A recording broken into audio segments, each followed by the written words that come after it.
DRS ಸಂಭಾಷಣೆ ಕಾರ್ಯಕ್ರಮಕ್ಕೆ ಸ್ವಾಗತ ಅಂತ ಹೇಳ್ತಾ ಇದ್ದೀನಿ. ಯಾಕೆ ಗೊತ್ತಾ, ಜಗತ್ತಲ್ಲಿರೋರ್ನೆಲ್ಲ ನಾವು ಚರ್ಚೆ ಮಾಡಿ ಸಂಭಾಷಣೆ ಮಾಡಿ ಅವ್ರ ಬಗ್ಗೆ ತಿಳ್ಕೊತೀವಿ. ನನ್ನ ಬಗ್ಗೆನೂ ಒಂದು ವಿಡಿಯೋ ಆಗಿದೆ, ಬಟ್ ವಿಜಯ್ ಭಾರದ್ವಾಜ್ ಅವ್ರ ಬಗ್ಗೆ ಒಂದು ಸಂಭಾಷಣೆ ಆಗಿಲ್ಲ, ಒಂದು ವಿಡಿಯೋನೂ ಆಗಿಲ್ಲ. ವಿಜಯ್ ಅವರೇ ಮಾಡಿದ್ರಲ್ಲಪ್ಪ ಜನ ನೀವು, ನಾವೆಲ್ಲಪ್ಪ ಮಾಡಿದ್ವಿ. ಒಂದು ಸತಿನ ನಿಮ್ಮದು ಏನು ಹೇಳ್ತೀರಾ, ಕ್ರಿಕೆಟಿಂಗ್ ಜರ್ನಿ ಆಗಲಿ, ನಿಮ್ಮ ಪರ್ಸ್ನಲ್ ಲೈಫ್ ಆಗಲಿ ಏನೂ ತಿಳ್ಕೊಂಡಿಲ್ಲ. ನೋಡಿ, August 15th ನಿಮ್ಮ ಹ್ಯಾಪಿ ಹುಟ್ಟುಹಬ್ಬ. ಸೊ ಅವತ್ತಿನ ದಿವಸನೇ ಸ್ವಲ್ಪ ನಿಮ್ಮ ಬಗ್ಗೆ ತಿಳ್ಕೊಂಬಿಡೋಣ. ಜನರಿಗೆ ನಿಮ್ಮ ಏನು ಹೇಳ್ತೀರಾ, ಇಷ್ಟು ದಿವಸ ನಿಮ್ಮ ಬಗ್ಗೆ ಗೊತ್ತೇ ಇಲ್ಲ ಅವ್ರಿಗೂ ಒಂಥರ ಗೊತ್ತಾಗ್ಬಿಡ್ಲಿ, ಇಂಡಿಪೆಂಡೆನ್ಸ್ ಸಿಕ್ಬಿಡ್ಲಿ. ವಿಜಯ್ ಭಾರದ್ವಾಜ್ ಏನು ಸರ್, ನಡೀಲಿ ಪರವಾಗಿಲ್ಲ. ನಾನು ಏನು ಗೊತ್ತಿರುತ್ತೋ ಅದನ್ನು ಹೇಳ್ತೀನಿ, ನಾವು ಸುಳ್ಳು ಟ್ರೈ ಮಾಡ್ತೀನಿ ನಾನು. ಇಲ್ಲ ಮೆಲ್ಗೆ ಏನಾದ್ರು ಇದೆಯಾ ಹೇಳೋಕ್ಕೆ? ಖಂಡಿತ ಇದೆ ವಿಜಯ್. ಇವಾಗ ನನಗೆ ಗೊತ್ತು ನಿನ್ನ ಜರ್ನಿ ಬಗ್ಗೆ, ಬಟ್ ನೀನು ಕ್ರಿಕೆಟ್ ಶುರು ಮಾಡಿದ್ದು ಹೆಂಗೆ ಅಥವಾ ಯಾವಾಗ? ಚಡ್ಡಿ ಹಾಕೊಂಡು ಸೈಕಲ್ ಹೊಡ್ಕೊಂಡ್ಬರ್ತಾ ಇದ್ದೆ ಬಂಧನವರ ಬೀದಿಲಿ. ಸರ್ವೇರ್ ಸ್ಟ್ರೀಟ್ ನಿನಗೆ ಗೊತ್ತಲ್ಲ, ಪಕ್ಕ ಮನೆ ಹೆಂಗಿದ್ರುವೆ. ಬಟ್ ಟೆನ್ನಿಸ್ ಬಾಲ್ ಶುರುವಾಗಿದ್ದೇನೆ ಅಲ್ಲಿ, tennis school. Tennis school, Karnataka government girls high school ಅಂತ ಕರೀತಾರೆ ಅದನ್ನು.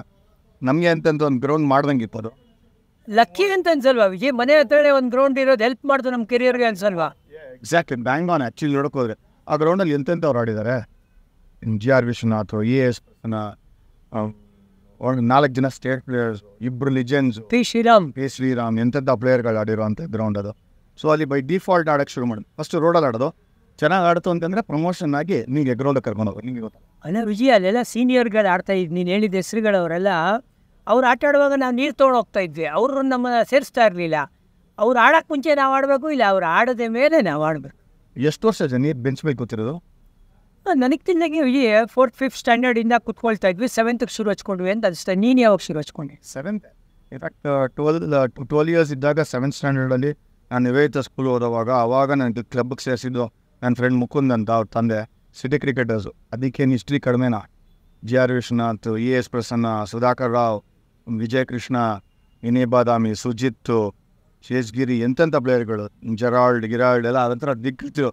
ಅದ್ಭುತವಾದಂಥ ಒಂದು ಟೀಮು. ಬಟ್ ಆ ಟೀಮ್ಗೆ ಸೇರ್ಕೊಂಡ ಮೇಲಿಂದ ಸ್ವಲ್ಪ ಕ್ರಿಕೆಟ್ ಬಾಲ್ ಆಡೋದಕ್ಕೆ ಒಂದು ಅವಕಾಶ ಸಿಕ್ಕಿದೆ. ನ್ಯಾಷನಲ್ ಕಾಲೇಜ್ ಅಂತಂದ್ರೆ ಹಬ್ಬಲ್ಲ ಅದೇ.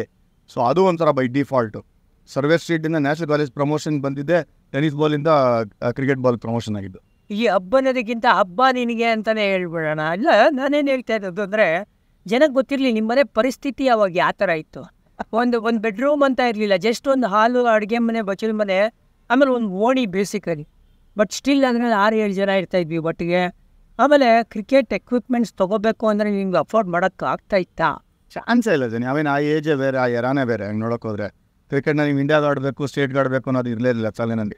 ಮಜಕ್ಕೆ ಆಡಬೇಕು, ಬ್ಯಾಟಿಂಗ್ ಬೌಲಿಂಗ್ ಸಿಕ್ಕಿದ್ರೆ ಸಾಕು ಅಂತಿದ್ವಿ ಟೆನ್ನಿಸ್ ಬಾಲ್ ಕ್ರಿಕೆಟಲ್ಲಿ. ಅಮ್ಮನೆ ಅಂತ ಬಂದಾಗ, ಇನ್ಫ್ಯಾಕ್ಟ್ ನಮ್ಮ ತಂದೆ HL ಕೆಲಸ ಮಾಡ್ತಾಯಿದ್ರು, ನಿಮಗೆ ಗೊತ್ತು. ನಿಮ್ಮ ತಂದೆ ಹಿಂಗೆ IT ಅದೇ ಥರನೇ ಅಂತಾರೆ, ಫ್ಯಾಕ್ಟ್ರಿ ಸರ್ವೈವಲ್ ಮೋಡಲ್ಲಿದ್ದರು ಫ್ಯಾಮಿಲಿಯವರು.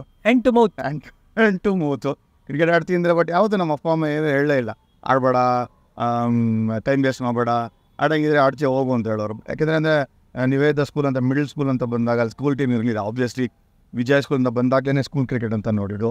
ಬಟ್ ನಮ್ಮ ಮನೆ ಅಂತ ಹೇಳಿದ್ರು, ಅನ್ಮನಗನ ಸುಮ್ಕಿರಳಿ ರೌಡಿಸಮ್ ನಂಬರ್ 1. ನೀನು ಅದಕ್ಕೆ ಅಲ್ಲಿಂದನೇ ರೌಡಿ ಆಗಿದ್ದಾನೀಗ ಅಂಟುಗಳು ಮಾತಾಡೋಂಗಿಲ್ಲ. ಅಲ್ಲ, ನಿಮ್ಮ ಮನೇಲಿ ಪ್ರೆಷರ್ ಇರಲಿಲ್ವಾ? ನಿಮ್ಮ ಅಕ್ಕ ಸ್ಟೇಟ್ಗೆ 5th ರ್ಯಾಂಕು SLCಲಿ, ನಿಮ್ಮಣ್ಣ ಎಕ್ಸ್ಟ್ರಾರ್ಡಿನರಿಲಿ ಬ್ರಿಲಿಯಂಟ್. ನಿನಗೆ ಆಟ ಮತ್ತು ಪಾಠ ಯಾವ ಥರ ಬ್ಯಾಲೆನ್ಸ್ ಮಾಡಿದೆ? ಇದಾಯ್ತಾ ಕಾಟ? ಇದು ಕಾಟ ಅಂತ ಇರಲಿಲ್ಲ. ಆ್ಯಕ್ಚುಲಿ ಅವರಿಬ್ಬರು ಇನ್ಸ್ಪಿರೇಷನ್ ಓದ್ತಾರೆ ಅಂತ. ನಮ್ಮಪ್ಪ ಅವರಿಬ್ಬರಿಗಿಂತ ಚೆನ್ನಾಗಿ ಓದೋರು. ಅದೇ ಒಂಥರ ಮೋಟಿವೇಟಿಂಗ್ ಫ್ಯಾಕ್ಟರ್. ಬೈ ಡಿಫಾಲ್ಟ್ ಓದಬೇಕು ಅಂತಾರಲ್ಲ, ಆ ಥರ. ಒಂದು 8/8 ನಮ್ಮ ಮನೆ ಇದ್ದಿದ್ದು. ಕೌಲ್ಟ್ರ್ ಬರೋಕ್ಕಾಗ್ತಾ ಇರಲಿಲ್ಲ. ಯಾಕಂದರೆ ಯಾರ ಮೇಲೆ ಯಾರು ಕಾಲು ಇಡಬೇಕಾಗಿತ್ತು. ಅವರು ಕೌಲ್ಟ್ರ್ ಕಾಲೇ ಇಡೋಕ್ಕೆ ಜಾಗ ಇಲ್ಲ, ಮಣಿ ಇಲ್ಲ, ವರಾಂಡ ಇಲ್ಲ, ಏನಿಲ್ಲ. ಸ್ಟ್ರೇಟವೇ ಹಾಲಲ್ಲಿ ಎಂಟ್ರಿ. ಸೊ ಆ ಮನೆ ನಾಪ್ಕ ಇಟ್ಕೊಳ್ಳಿರ್ಬೇಕು ಜನ. ಇವಾಗ ಒಬ್ಬ ಟೆಸ್ಟ್ ಕ್ರಿಕೆಟರ್ ನಾನು. ಅದೇ ಕಾಂಪೌಂಡಲ್ಲಿ ಇನ್ನೊಬ್ಬ ಟೆಸ್ಟ್ ಕ್ರಿಕೆಟರ್ ಮುಂದೆ ಬಂದಿದ್ದು ಪ್ರಸಿದ್ಧ ಕೃಷ್ಣ. ಅಂದರೆ ಅವ್ರ ಫ್ಯಾಮಿಲಿಯವರು ಅಲ್ಲೇ ಇದ್ದಿದ್ದು, ಹುಟ್ಟಿದ್ದಲ್ಲೇ ಹನುಮನ್ನಗರ, ಅದೇ ಕಾಂಪೌಂಡಲ್ಲಿ. ಆಗ 8/8 ಓದಬೇಕು ಅಂತಂದರೆ ಮನೆಯಿಂದ ಆಚೆ ಬಂದು ಓದಬೇಕು. ಅದಕ್ಕೆ ನಾವು ರೋಡಿಗೆ ಕೂತ್ಕೊಂಡು ಓದ್ತಾ ಇದ್ವಿ. ಸರಂಬಿ ಥರ ಸ್ಟ್ರೀಟ್ ಲೈಟ್ ಕೆಳಗಡೆ. ಸ್ಟ್ರೀಟ್ ಲೈಟ್ ಅಲ್ಲ, ಒಂದು ಓಣಿ ಥರ ಇತ್ತು, ಅದು ರೋಡಿಗೆ ಅಡ್ಜಸ್ಟೆಂಟ್ ಅದು ರೇವಿ ಅಂತವನ್ನ. ಆದರೆ ಒಬ್ಬರು ನೋಡಿ ಇನ್ನೊಬ್ರು ಓದೋರು. ಓದೋದು ಬೈ ಡಿಫಾಲ್ಟ್. ಯಾಕೆ ನಮ್ಮ ಮಾವ principal, college principal, maths professor, ಹೇಳ್ಕೊಡೋದು ಓದೋದು ಜವಾಬ್ದಾರಿ ಎಲ್ಲ ಅವ್ನು ತೊಗೊಂಡಿದ್ದು. ಸೊ ಆ ಕ್ರಿಕೆಟ್ ಆಡೋಕ್ಕೆ ಶುರು ಮಾಡಿದ್ಮೇಲೆ, ಓದು ಪ್ಯಾರಲಲ್ ನಡ್ಕೊಂಡೋದ್ಮೇಲೆ, ವಿಜಯ್ ಸ್ಕೂಲ್ ಅಂತ ಒಂದು ಸ್ಕೂಲ್ ಸೇರಿದ್ಮೇಲೆ ನೀವು ಓದಲಿಲ್ಲ ಅಂದರೆ ಚಾನ್ಸ್ ಇದೆ. ಯಾಕೆಂದರೆ ಅಲ್ಲಿ 100 ಜನ ಕುಡಿಮೆಗಳಿರೋರು ಒಂದೇ ಸೆಕ್ಷನಲ್ಲಿ, ಓದಲೇಬೇಕಾಗಿತ್ತು. ಅವರು ಎನ್ವೈರ್ಮೆಂಟ್ ಹಂಗಿತ್ತು, ಮನೆ ಎನ್ವೈರ್ಮೆಂಟ್ ಹಿಂಗು. ಸೊ ನಿಂಗೆ ಚಾನ್ಸೇ ಇಲ್ವಲ್ಲ. ಈ ಫಸ್ಟ್ ಸ್ಟೇಟ್ ರೆಪ್ರೆಸೆಂಟೇಷನ್ ಅದರದ್ದು ಸವಿ ನೆನಪು ಏನು? ಫಸ್ಟ್ ಸ್ಟೇಟ್ ಸೆಲೆಕ್ಷನ್ಗೆ ಹೋಗಿದ್ಯಾ, ಸೆಲೆಕ್ಟ್ ಆಗಿದೆಯಾ, ಸುದ್ದಿ ಗೊತ್ತಾಯ್ತು, ಹೆಂಗಿತ್ತು ಫೀಲಿಂಗ್? ಅದು ಅಂಡರ್-16. ಇನ್ಫ್ಯಾಕ್ಟ್ ರಘುನಾಥ್ ನಮ್ಮದು ನಿಮ್ಮದು ಕೋಚ್ ಎಲ್ಲ ಇದ್ರಲ್ಲ, ಅವರು ಅಂಡರ್-16 ಸೆಲೆಕ್ಷನ್ ನಡೆದಾಗ ನಮ್ಮ ಮಾವ ಹೇಳಿ ಅವ್ರಿಗೆ ಒಬ್ಬ ಕ್ರಿಕೆಟರ್ ಇದ್ದೇನೆ ಅಂತ ಹೇಳಿ. ಇನ್ಫ್ಲೂಯೆನ್ಸಾ? ನೆಪಟಿಸಮ್ ಇನ್ಫ್ಲೂಯೆನ್ಸ್ ಅದೇ. ಇಲ್ಲಾಂದರೆ ಇವತ್ತು ದಿವಸ ಎಂಟ್ರಿ ಇರ್ತಾಯಿತ್ತು. ಬಟ್ ನಮ್ಮ ಟೈಮಲ್ಲಿ ಹಂಗೆ ಇನ್ಫ್ಲೂಯೆನ್ಸ್ ಇದ್ರೂ ಕೂಡ ಅಟ್ಲೀಸ್ಟ್ ಹೇಳೋಕ್ಕೆ ಯಾರೋ ಒಬ್ಬರು ಬೇಕಾಗಿತ್ತು. ಫಸ್ಟ್ ಅಟೆಂಪ್ಟ್ಗೆ ಅಂಡರ್-16 ಸೆಲೆಕ್ಟ್ ಮಾಡ್ತಾರೆ. ಸಾಲಿಡ್ ಟೀಮ್ ನಮ್ದು ಅಂಡರ್-16, ಬ್ರಿಲಿಯಂಟ್ ಪ್ಲೇಯರ್ಸ್. ವಿಜಯ್ ಸೆಲೆಕ್ಟ್ ಆಗಿದೆ as fast bowler. Fast bowler at time state ಆಡಿದ್ದೆ ಫಾಸ್ಟ್ ಬೌಲರ್. ನನಗೆ ಈಗಲೂ ನಮ್ಮ ಕೈ ಪಂಜಿಮ್ ಜಿಮ್ಖಾನ ನನ್ನ ಫಸ್ಟ್ ಮ್ಯಾಚ್ ಗೋವಾ ಮೇಲೆ, ಯಾಕೆಂದ್ರೆ ಸೌತ್ ಝೋನ್ ಆಡ್ತಿದ್ವಿ ನಾವು ಅವಾಗ. 3 ವಿಕೆಟ್ ಹತ್ತಿರ್ತೀನಿ ಬೌಲಿಂಗಲ್ಲಿ. ಆಮೇಲೆ ಬ್ಯಾಟಿಂಗ್ ಕೊನೆಯಲ್ಲಿ ನಂಬರ್ 8, ನಂಬರ್ 9. 10th ಪಾಸ್ ಆಗಿ ಆ ಅಂಡರ್-16 ಆಲ್ ಇಂಡಿಯಾ ನಾವು ಫೈನಲ್ಸ್ ತನಕ ಹೋಗ್ತೀವಿ. First time ಅಂಡರ್-16 state team ಅಂಡರ್-16 all India ತನಕ ಹೋಗ್ತೀವಿ. A Vijay captain. ಅದ್ಭುತವಾದಂಥ ಟೀಮ್ ಇತ್ತು ನಮ್ಮದು. ಜೆ ಅರುಣ್ ಕುಮಾರು, ವಾಲ್ಮೀಕ್ ಬುಚ್ಚು, ರಮೇಶು, ಪ್ರಶಾಂತ್, ಇಂಥ ಎಲ್ಲ ಒಳ್ಳೆ ಸಾಲಿಡ್ ಪ್ಲೇಯರ್ಸ್ ಇದ್ರು ನಮ್ಮದು. ಬಟ್ ಫಸ್ಟ್ ಟೈಮ್ ಸ್ಟೇಟ್ಗೆ ಆಡಿದಾಗ ನಮ್ಮ ಬೆಂಗಳೂರು ಸೌತಿಂದನೇ 6-7 ಜನ ಇತ್ತು. ಸೊ ಅದಕ್ಕೆ ಕಂಫರ್ಟಬಲ್ ಆಗಿತ್ತು ಒಂಥರ. ನೀನು ಅದಕ್ಕೆ ಮುಂಚೆ ಆಡ್ಬಿಟ್ಟಿದ್ದೆ ನಾನು ಅಂಡರ್-17. ಹೌದು, ಅಂಡರ್-15 ಅಂಡರ್-17 ಅಂಡರ್-17. ಇವೆಲ್ಲ ಆಡುವಾಗ ಅಂಡರ್-15 17. ನಾನು ಆಡುವಾಗ ಅಂಡರ್-16 ಅದು. ಸೊ ಅಂಡರ್-16 ಅಂಡರ್-19 ಹಂಗೆ ಬಂತು. ಬಟ್ ಸ್ಟೇಟ್ ಟೀಮ್ ಆಡಿದ್ಮೇಲೆ ನಂಬಿಕೆ ಬಂದಿದ್ದು 2 ವರ್ಷ ಆದಮೇಲೆ. ಅಂಡರ್-16 ಆಡ್ತೀನಿ, ಇನ್ನು 2 ವರ್ಷಕ್ಕೆ ಕರ್ನಾಟಕ ರಂಜಿ ಟ್ರಾಫಿ ಆಡ್ತಾ ಇರ್ತೀವಿ. ಎಂಥ ಜರ್ನಿ ಅಲ್ಲ ವಿಜಯ್, ಇವಾಗ ನನಗೆ ಹೇಳೋ, ನೀನು ಫಾಸ್ಟ್ ಬೌಲರ್ ಆದವಾಗ ಬ್ಯಾಟ್ಸ್ಮನ್ ಹೆಂಗಾದೆ? ಅಯ್ಯೋ ಎಂಥ ಬ್ರಿಲಿಯಂಟ್ ಬ್ರೇಕ್ ಅದು ಆ್ಯಕ್ಚುಲಿ. ನಾನು ಫಸ್ಟ್ PUC ಬಂದಾಗ ನಾನು ಕ್ರಿಕೆಟ್ ಆಡಲ್ಲ ಅಂತ ಓದ್ತೀನಿ ಅಂತ ಅಂದ್ಬಿಟ್ಟು ಕ್ರಿಕೆಟ್ ಬಿಟ್ಬಿಟ್ಟೆ. ನಾನು ಬರಲೇ ಇಲ್ಲ. ನನಗೆ ಬೇಡ ಅಂತ ಹೇಳ್ಬಿಟ್ಟು ಹೋಗಿ ಮನೆಯಲ್ಲಿ ಕೂತ್ಕೊಂಡು ಓದ್ತಾ ಇದ್ದೆ. ನಂಗೆ ಅವಾಗಲೇ ಮ್ಯಾಥ್ಸ್ 100 ಇಷ್ಟ. ನಂಗೆ ಬೇಡ ಕ್ರಿಕೆಟ್ ಅಂತ. ಈಗ ನಿನಗೆ ಏನೇನೋ ನಡೆಯುತ್ತೆ, ಯಾರು ತಲೆ ತಿಂದ್ಬಿಟ್ರಿ ನಿನ್ನ ಪಾಲಿಟಿಕ್ಸ್ ನಡೆಯುತ್ತೆ ಅಂತಲ್ಲ. ಸೊ ಫಸ್ಟ್ PUC ಫುಲ್ಲು ಓದಿದ್ದೀನಿ, ಬಟ್ ಮಜಕ್ಕೆ ಕ್ರಿಕೆಟ್ ಆಡಿದೆ, ಕ್ಲಬ್ ಕ್ರಿಕೆಟು. ಅವಾಗ ಏನಾಯಿತು, ಸೆಕೆಂಡ್ PUCನಲ್ಲಿ ವಿಜಯ್ ಪ್ರಕಾಶ್ ಹೇಳಿದ್ರು, ಈ ಸೆಲೆಕ್ಷನ್ ಬರಲೇಬೇಕು, ಅಂಡರ್-25 ಸೆಲೆಕ್ಷನ್ನು ಅಂತ. ನಾನು ಬರಲ್ಲ ಅಂತ ಗಲಾಟೆ. ಕರ್ಕೊಂಡೋಗಿ ಆಡಿದ್ರು ಸೆಲೆಕ್ಷನಲ್ಲಿ. ಅವರೇ ಸೆಲೆಕ್ಟ್ ಮಾಡಿದ್ರು. ಆಮೇಲೆ ಟೀಮ್ ಸೆಲೆಕ್ಟ್ ಮಾಡಿದ್ಮೇಲೆ 3 ಮ್ಯಾಚ್ ಕೂಡಿಸಿದ್ರು. ಅಲ್ಲಿಂದ ಓಡೋಗ್ಬಿಟ್ಟೆ, ನಾನು ಬರಲ್ಲ ಅಂತ, ತಿರ್ಗಿ ಓದಕ್ಕೆ ಹೋಗ್ತೀನಿ ಅಂತ. 4th ಮ್ಯಾಚ್ ಚಾನ್ಸ್ ಕೊಡ್ತೀನಿ ಅಂತೇಳಿ ಚಾನ್ಸ್ ಕೊಟ್ಟರು. ರಾಯಚೂರು ಝೋನ್ ಮೇಲೆ 27 ನಾಟ್ಔಟ್ ಹೊಡಿತೀನಿ. ನೆಕ್ಸ್ಟ್ ಮ್ಯಾಚು ಒಂದೇ ದಿನದಲ್ಲಿ ನಂಬರ್ 9 ಹೋಗೋ 140 ಹೊಡಿತೀನಿ. ನಂಬರ್ 9 ಹೋಗಿ ಅದೇ break. All the best bowling attacks. Suresh Joshi, Pentanglers ಬಗ್ಗೆ ನೀನು ಹೇಳ್ತಾ ಇರ್ತೀಯ. ಮತ್ತು ಅದು ಅಂಡರ್-25 ಅಂಡರ್-16 ಆಗಿ ನೆಕ್ಸ್ಟ್ ವರ್ಷ 25 ಇಯರ್ಸ್ ಅಗೇನ್ಸ್ಟ್ ಅವ್ರನ್ನ ಆಡಬೇಕು. ಅವಾಗಲೇ ಎಂತೆಂಥ ಟೀಮ್ ಹೋದಾನೆ Pentanglers. So solid bowling side. Samarth ಇದ್ರೆ, MP ವಿವೇಕು, ಇಂಥ ಟೀಮ್ ಅಗೇನ್ಸ್ಟು ನಾನು 16-17 ಇಯರ್ಸ್ ಇವ್ರು ಹೊಡಿಬೇಕು ಅಂತಂದರೆ ಅದೇನೋ ದೇವ್ರದೇನೆ. ಒಳ್ಳೇದಾಯ್ತು ಅನ್ಸುತ್ತೆ. ಇವಾಗ ಇದ್ದಿದ್ರೆ ನೀನು ಚಾನ್ಸೇ ಕೊಡ್ತಾ ಇರಲಿಲ್ಲ. ಯಾಕೆ ಗೊತ್ತಾ, ಇವಾಗ ಅಂಡರ್-19 ಆಡಬೇಕು ಅಂದರೆ ನೀನು ಅಂಡರ್-16 ಎಲಿಜಿಬಲ್ ಇರಬಾರ್ದು. ಸೊ 17 ವರ್ಷದ ಹುಡುಗನ ತೊಗೊಂಡೋಗಿ 25 ಇಯರ್ಸ್ ಪೆಂಟಾಂಗ್ಲರ್ಸ್ ಎಲ್ಲ ಆಡಿಸ್ತಾರೆ ಈಗ. ಚಾನ್ಸೇ ಇಲ್ಲ. ಅದು ಫಾಸ್ಟ್ ಟ್ರ್ಯಾಕ್ ಮಾಡಿದ್ದು ನಮ್ಮನ್ನು. ಇಲ್ಲಾಂದರೆ ರಂಜಿ ಟ್ರಾಫಿ ನಾನು 18 ಇಯರ್ಸ್ ಆಡ್ತಾನೆ ಇರಲಿಲ್ಲ. ಆ 100 ಹೊಡೆದಾದ್ಮೇಲಿಂದ ನನಗೆ ಕಂಟಿನ್ಯೂಸ್ ಆಗಿ ಒಂದು 7-8 ವರ್ಷ ಫೇಲ್ಯೂರ್ ಏನು ಅಂತಲೇ ಗೊತ್ತಿಲ್ಲ ಜನ. ನನಗೆ ಆಡಿದ ಮ್ಯಾಚೆಲ್ಲ ರನ್ನು ಮೇ ಬಿ ಅಲ್ಲಿ ಒಂದು 2 ಮ್ಯಾಚ್ ಔಟ್ ಆಗ್ತಾಯಿದ್ದೆ. ಬಟ್ ಅದು ಎಲ್ಲಿಂದ ಏನು ಬಂತ ಪವರು ಗೊತ್ತಿಲ್ಲ. ಕಾಲೇಜ್ ಮ್ಯಾಚ್ ರನ್ನು, ಕ್ಲಬ್ ಮ್ಯಾಚ್ ರನ್ನು, ಪೆಂಟಾಂಗ್ಲರ್ದಲ್ಲಿ ರನ್ನು, ಆಡಿದ ಮ್ಯಾಚೆಲ್ಲ ಅಂತ ಒಂದು ಆ ಫ್ಲೋ ಅಂತ ಏನು ಹೇಳ್ತಾರೆ, ಆ ಬ್ರೇಕ್ ಬಂದಾದ್ಮೇಲಿಂದ ಪೆಂಟಾಂಗ್ಲರ್ಸ್ ಆದಮೇಲೆ ಆ ನಂಬಿಕೆ ಬಂತು. ಯಾಕೆಂದರೆ ಆ ವರ್ಷ ನಾನು ಸಫೀದ್ ರಶ್ ಆಡಿದೆ. 2 ಒಳ್ಳೆ ಇನ್ನಿಂಗ್ಸ್ ಆದ ತಕ್ಷಣ ಸಫೀದ್ ರಶ್ ಆಡಿಸ್ತಾರೆ. ಅದರಲ್ಲಿ ಯಾರು ಗೊತ್ತಾ, 91 Mumbai captain Srinatha captain, state team ಹೊಡಿತೀವಿ. ಎಕ್ಸಾಕ್ಟ್ಲಿ. ಆಮೇಲೆ ಅದರ ಆ ಪ್ರೀವಿಯಸ್ ಸೀಸನಲ್ಲಿ ಜವಾಹರ್ ಶ್ರೀನಾಥ್, ವೆಂಕಟೇಶ್ ಪ್ರಸಾದ್ ಒಂದೇ ಟೀಮಲ್ಲಿ, ರಘುರಾಮ್ ಭಟ್, ಸುನೀಲ್ ಜೋಶಿ. ಇದು state team bowling attack against ಆಡ್ತೀನಿ ನಾನು. ಹೆಲ್ಮೆಟ್ ಇಲ್ಲ, ಏನಿಲ್ಲ, ಜವಾಹರ್ ಶ್ರೀನಾಥ್ ಬೌಲಿಂಗು. ಅದು ಒಂಥರ ಅದ್ಭುತವಾದ ಎಕ್ಸ್ಪೀರಿಯನ್ಸ್. ನೀವು ನೆನಪಿರ್ಬೋದು, ವರ್ಲ್ಡ್ ಕಪ್ ಆಡ್ಕೊಂಡ್ಬರ್ತಾರೆ ಶ್ರೀನಾಥ್ 91-92 ಆ ಸೀರೀಸ್, ಆಸ್ಟ್ರೇಲಿಯಾ ಸೀರೀಸ್ ಆದಮೇಲೆ ಬಂದು ಸಫೀದ್ ರಶ್ ಆಡ್ತಾರೆ. ಅವಾಗ ನಾನು ಫಸ್ಟ್ ಟೈಮ್ ಜವಾಹರ್ ಶ್ರೀನಾಥ್ ಯಾರು ಅಂತ ಗೊತ್ತಾಗಿದೆ ನನಗೆ. 92ನಲ್ಲಿ ಸಫೀದ್ ರಶ್ ಮ್ಯಾಚಲ್ಲಿ ಸ್ಟೇಡಿಯಮಲ್ಲಿ. ಆ ಎಕ್ಸ್ಪೀರಿಯನ್ಸ್ ಬಂದಾದ್ಮೇಲೆ ಒಂಥರ ನಂಬಿಕೆ ಬಂದಿದ್ದು, ಇವ್ರ ಬೌಲಿಂಗ್ ಆಡ್ಬೋದು ಅಂದಮೇಲೆ ಇನ್ನು ಯಾರು ಬೇರೆಯವ್ರ ಬೌಲಿಂಗ್ ಬೇಲೆಲ್ಲ ಆರಾಮಾಗಿ ಆಡ್ಬೋದು ಅಂತ ನಂಬಿಕೆ ಬಂದಿದ್ದಲ್ಲ. ಸೊ ಬ್ರೇಕ್ ಬಂತು. ಆ ಸೀಸನ್ ಸಕ್ಕದಾಗಾಯಿತು. ನೆಕ್ಸ್ಟ್ ಸೀಸನ್ ಚೆನ್ನಾಗಾಯಿತು ಅಂತ ಸ್ಟ್ರೇಟ್ವೇ ರಂಜಿ ಟ್ರಾಫಿ ಟೀಮ್ ಆಬಲ್ಸಲ್ಲಿ ತೊಗೊಂಬರ್ತಾರೆ ನನಗೆ. ಅವಾಗ under eighteen captain. Okay, Ranji trophy debut ಯಾರು ಅಲ್ಲಿ ನಿಮಗೆ ಕೋಚು? ಆಮೇಲೆ ನಿಮ್ಮ ಮೊದಲನೇ ಮ್ಯಾಚ್ ನೆನಪು?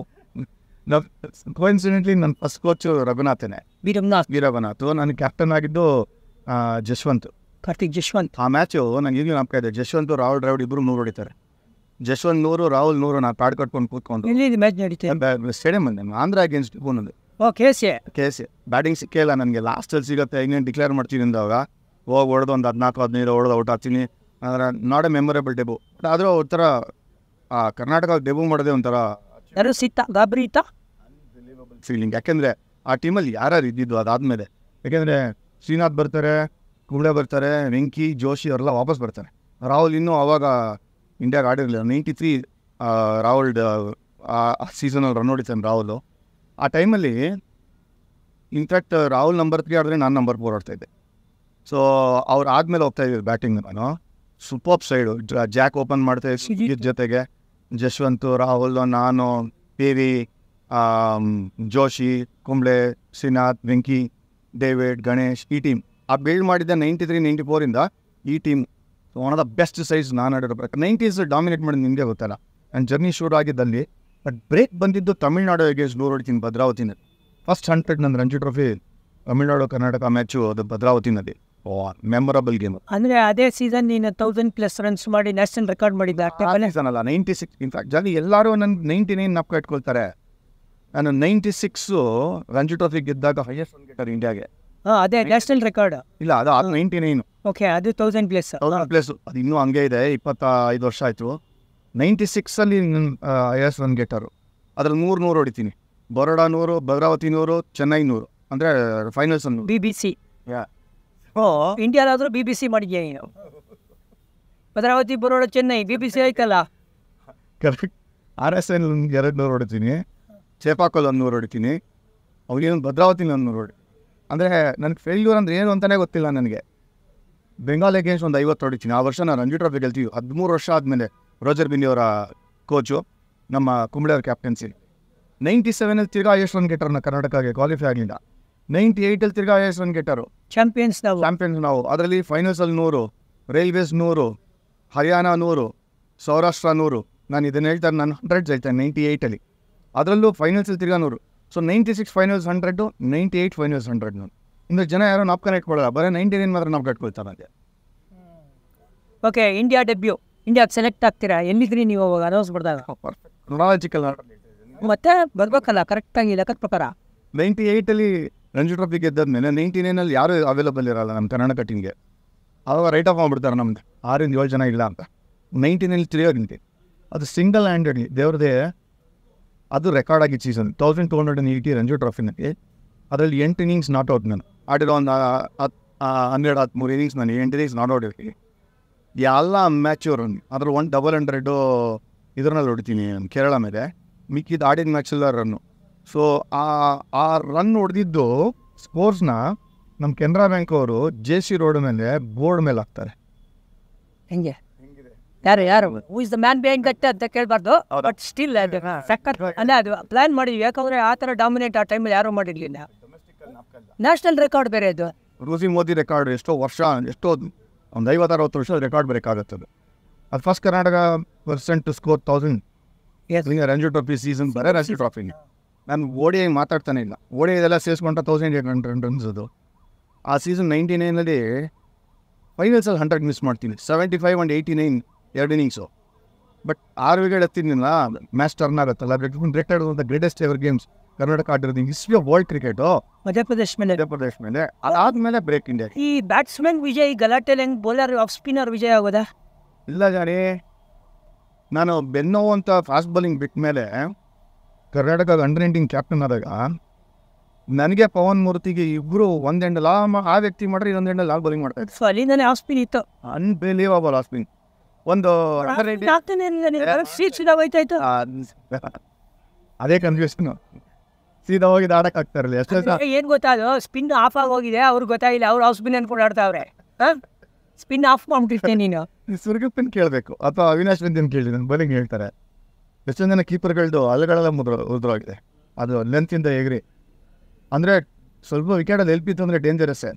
ಅವಾಗ ಬೌಲಿಂಗ್ ಮಾಡ್ತಿದ್ದೆ. ಯಾಕೆಂದರೆ ನಂಗೆ ನಮ್ಮ ಬೌಲಿಂಗ್ ಅಟ್ಯಾಕ್ ಇದ್ದಿದ್ದು ಹಿಂಗೆ ಜನೇ ಕುಂಬ್ಳೆ, ವೆಂಕಿ, ಶ್ರೀನಾಥ್, ಡೇವಿಡ್, ಜೋಶಿ, ಗಣೇಶ್, ಜೋಶಿ ಇವ್ರು 5 ಜನ ಬಿಟ್ಟರೆ ವಿಕೆಟ್ ಸಿಗಿಲ್ಲ ಅಂದರೆ ನಾವು ಒಂದು 6 ರನ್ ಬೇರೆ. 6 ರನ್ ನಾನು ಆಡಿದಾಗ 93 3 ಇಯರ್ಸು ಅನಂತ 3 ವರ್ಷ ಆಡಿದ್ರು. ಅವ್ರು ಯಾರು ಬೌಲಿಂಗ್ ಮಾಡಲ್ಲ ಅಂತಂದರೆ ಅವಾಗ ನಾನು ಬೌಲಿಂಗ್ ಸಿಗ್ತಾರೆ. ಸೊ ಹಾಗಾಗಿ T10ಗಿನ ಮುಂಚೆ ಲಂಚ್ಗಿನ ಮುಂಚೆ 1 ಓವರ್ ಕೊಡೋರು. ಆ ಸೀಸನ್ 99ಅಲ್ಲಿ 2 6 ವಿಕೆಟ್ ಆಗಿದೆ ನನಗೆ. ಒಂದು ಝೋನಲ್ಲಿ ಆಡಿದಾಗ ಇನ್ನೊಂದು ರಂಜಿ ಟ್ರೋಫಿ ಫೈನಲ್ಸಲ್ಲಿ 6 ವಿಕೆಟ್ ಆಲ್. ಅದಾದಮೇಲೆ ಇಂಡಿಯಾಗೆ ಬಂದಿದ್ದು. ಸೊ 5 ವರ್ಷ ಜರ್ನಿ ಅದಾದಮೇಲೆ ಇಂಡಿಯಾಗೆ ಬಂದಿರೋದು.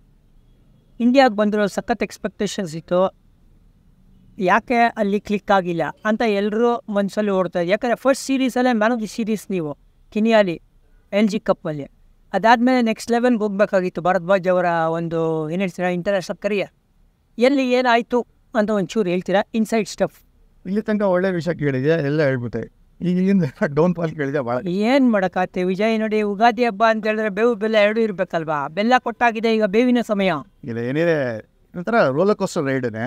ನನ್ನ ಕೆರಿಯರೇ ಒಂಥರ ವಿಭಿನ್ನವಾಗಿರೋಂಥದ್ದು. ನಂತರ 5 ವರ್ಷ 6 ವರ್ಷ ಡೊಮೆಸ್ಟಿಕಲ್ಲಿ ಡಾಮಿನೇಟ್ ಮಾಡಿ ಕಷ್ಟಪಟ್ಟು ಇಂಡಿಯನ್ ಟೀಮ್ ಬಂದು ಶೂಟ್ ಹಾಕಿ ಆ ಶೂಟಿಂಗ್ ಸ್ಟಾರ್ ಥರ ಮೇಲ್ಗಡೆ ಇದ್ದು ಕೆಳಗಡೆ ಬೀಳೋವಂಥದ್ದು ಯಾರಿಗೂ ಕೆರಿಯರ್ ಬೇಡ.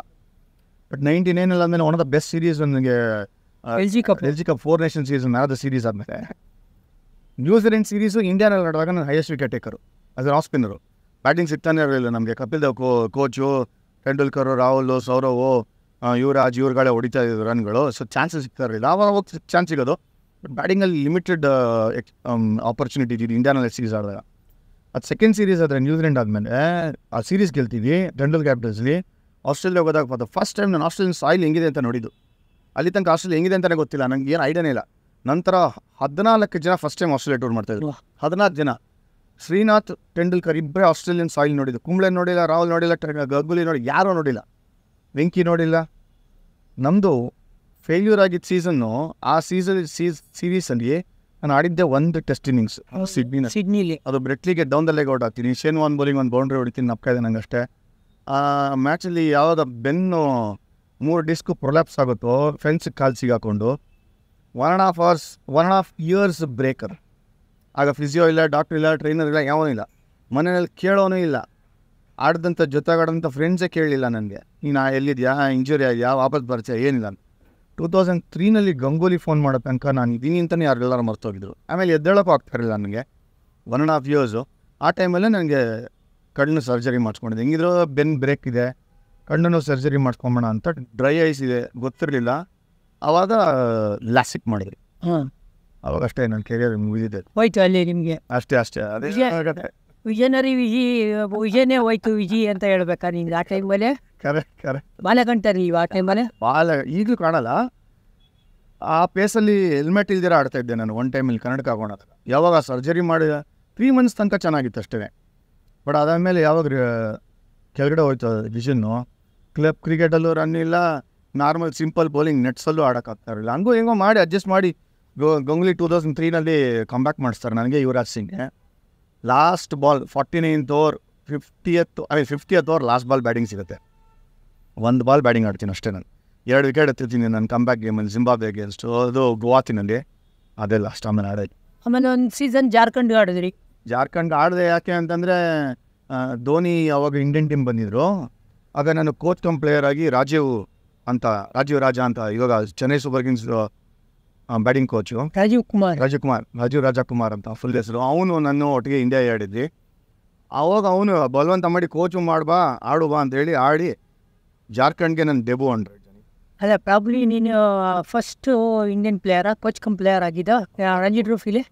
ಮೇ ಬಿ ಒಟ್ಟಿಗೆ ಆಡಿದೆ. ಯಾಕೆಂದರೆ ನನ್ನ ಅಗೇನ್ಸ್ಟ್ ಆಡಿದಾಗ ನಂಗೆ ನಪ್ಕ ಇದೆ. ಜಡೇಜಾನು ಅದೇ ರೋಲಲ್ಲಿದ್ದರು, Ajay Jadeja coach cum player ರಾಜಸ್ಥಾನ್ಗೆ. ಆ ನಾಪ್ಕ ಇದೆ ನನಗೆ. ಅವಾಗ ಬೇಡ ಅಂತೇಳಿ ಬಲವಂತ ಮಾಡಿ ಆಡಿಸಿದ್ದಂಥ ಸೀಸನು ಜಾರ್ಖಂಡ್ಗೆ. ಧೋನಿ ಫಸ್ಟ್ ಇಯರ್ ಅವ್ರು ಇಂಡಿಯನ್ ಟೀಮ್ ಬಂದಾಗ 2004-2005 ಸಮಥಿಂಗ್ ಅದಾಗ ನಾಪ್ಕ ಇದೆ. ಆಮೇಲೆ ನಾನು ಹೇಳಿದೆ ನಂಗೆ ಬೇರೆ ಸ್ಟೇಟ್ಗೆಲ್ಲ ಆಡೋಕ್ಕೆ ಮನಸ್ಸಿಲ್ಲ, ಕರ್ನಾಟಕ ಇಷ್ಟು ವರ್ಷ ಆಡ್ಬಿಟ್ಟು ಇನ್ನೊಂದು ಟೀಮ್ಗೆ ಆಡ್ತೀನಿ ಅಂದರೆ ಆಗೋದಿಲ್ಲಪ್ಪ, ಬಿಟ್ಬಿಡು ನನಗೆ. ಜಾರ್ಕೊಂಡ್ಬಂದ್ಬಿಟ್ಯಾ ಜಾರ್ಖಂಡಿಂದ? 100% ಜಾರ್ಖಂಡ್ ಬಂದು ಲಾಸ್ಟ್ ಗೇಮ್ ಕೇರಳನಲ್ಲಿ ಆಡಿದೆ. ಆಮೇಲೆ ಇನ್ನೂ ನನ್ನ ಕೆರಿಯರಿಂದ ಬೇರೆಯವ್ರಿಗೆಲ್ಲ ಹಾಳಾಗತ್ತೆ ಅಂತ ಒಂದು ಫೈನ್ ಡೇ ಯಾರಿಗೂ ಹೇಳಲಿಲ್ಲ. ಪ್ರೆಸ್ನ ಕರೆದೆ, ರಿಟೈರ್ಮೆಂಟ್ ಅನೌನ್ಸ್ ಮಾಡಿದೆ. ಮನೇಲಿ ಅಪ್ಪ ಅಮ್ಮಂಗೆ ಹೇಳಿದ್ದೆ ಅಷ್ಟೇ, ಅವ್ನಿಗೂ ಹೇಳಿ. ಅಲ್ಲ, ರಿಟೈರ್ಮೆಂಟ್ ಅನೌನ್ಸ್ ಮಾಡಿ ಪ್ರಾಬ್ಲಿ 1 ಇಯರಲ್ಲೇ ಕೋಚ್ ಆಗೋದ್ರಲ್ಲ ನೀವು ಸ್ಟೇಟ್ ಸೀನಿಯರ್ ಟೀಮ್ಗೆ? ಅದು ಪ್ಯಾರಲಲ್ಲಾಗೆ ನಾನು ಲೆವೆಲ್ 3 ಪಾಸ್ ಆಗಿದ್ದು. ಅಂದರೆ ಇಂಡಿಯಾ ಟಾಪರ್ ಆದ ಲೆವೆಲ್ 3ನಲ್ಲಿ 3 ಜನ ಟಾಪ್ 3ನಲ್ಲಿದ್ದರು. ಅವಾಗ 1 ವರ್ಷ ಕೋರ್ಸ್ ಮಾಡಿ ಲೆವೆಲ್ 3 ನಂಗೆ ಗೊತ್ತಿದ್ದು ಕೋಚಿಂಗ್ ಮಾಡಲೇಬೇಕು. ಅಂದರೆ ಇದೆಲ್ಲ BCCI conducted course? BCCI conducted actual certified course. ಅಲ್ಲಿ ತನಕ ಬಂದಿರಲಿಲ್ಲ, ಆವಾಗಲೇ ಬಂದಿದ್ದು. ಯಾವಾಗ ಲೆವೆಲ್ 3 ನಾನು ಟಾಪರ್ ಆದ್ನೋ ಆವಾಗ ಓಪನಿಂಗ್ ಇತ್ತು ಕರ್ನಾಟಕನ. Frank Tyson one of the best coaches ನಾನು ನೋಡಿದಂಗೆ. ಕೋಚಸ್ ಅವರು ಅನ್ಬಿಲೀವಬಲ್ ನಾಲೆಜ್. ಇವತ್ತಿಗೂ ಅವ್ರು ಹೇಳ್ಕೊಟ್ಟಿದ್ದು ಯಾವುದೂ ಮರ್ತಿಲ್ಲ ನನಗೆ. ಆ ಲೆವೆಲ್ 3 ಅಂತ ಒಂದು ಸರ್ಟಿಫಿಕೇಶನ್ ಇಷ್ಟೊಂದು ಜನಕ್ಕೆ, ಬಟ್ ನನಗೆ ಅದು ಲೈಫ್ ಸೇವರ್. ಈಗ ಬುಕ್ಕಲ್ಲಿ ಏನಿದೆ ಅಂತ ತೆಗೆದೇ ಹೇಳಬೇಕು, ಬುಕ್ ವರ್ಮ್ ಅಲ್ಲ, ಆ್ಯಕ್ಚುಲಿ ಹೇಳ್ಕೊಟ್ಟಿದ್ದು ಜ್ಞಾನ ಹಂಗೆ ಇದೆ. ಆಡಿದ್ದು ಓದಿದ್ದು ಎರಡೂ ಕೂಡ ಇವತ್ತು it has given me life. Obviously coaching ಅನ್ನೋದು one of the best things, most challenging ಇದು. ಬಟ್ ಕರ್ನಾಟಕಕ್ಕೆ ಸ್ಟ್ರೇಟ್ ಅವೇ ಕೋಚ್ ಆಗ್ಬಿಟ್ಟೆ ರಂಜಿ ಟ್ರಾಫಿಗೆ. ಕರ್ನಾಟಕದ ಕ್ಯಾಪ್ಟನ್ ಅವಾಗ ಅನಿಲ್ ಕುಂಬ್ಳೆ, ವೈಸ್ ಕ್ಯಾಪ್ಟನ್ ರಾಹುಲ್ ದ್ರಾವಿಡ್. ಎಲ್ಲ ನಿಮ್ಮ ಮಾತು ಕೇಳೋರಾ? ಹೇಳೋರು ಪಾಪ ಹೇಳಿ ಟೈಮು ಬರೋರಾ? ಅದು ಸಖತ್ತಾಗಿತ್ತು 2 ಸೀಸನ್ನು. 8 ಜನ ಡೆಬ್ಯೂ ಮಾಡಿದ್ರು.